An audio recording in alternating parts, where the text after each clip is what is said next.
भाई आमिर लियाकत की बीवी तीसरी है जिसने खुला ले लिया है। अब मैं कहता हूँ कि हमें पाकिस्तानियों को चाहिए कि हम इससे खुला ले लें। हम इससे बेदार हो चुके हैं, तो खुदारा ये लिहाज करें, अपनी उम्र का भी लिहाज करें और हमारे मुल्क पाकिस्तान का नाम जो है उसका भी लिहाज करें। तो मेरा ख्याल ये है आम आदमी की जैसे जैसे सारे लोग सोचते हैं, इन्होंने माशाल्लाह से तीन कर ली, तीनों में से कोई भी संभाल नहीं सके।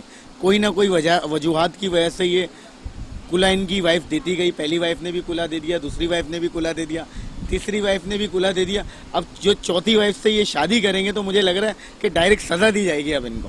भाई वो चौथी भी शादी करेगा, पांचवी भी शादी करेगा, उसका काम ही है ये शादी करना।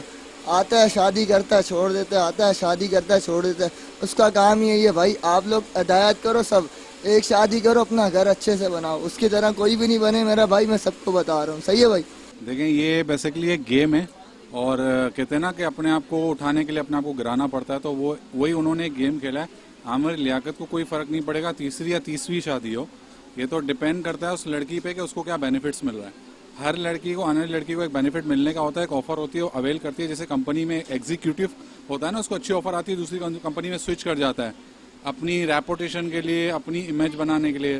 तो all the wife are like that, whatever I am saying, and Amir Liaquat is a big company.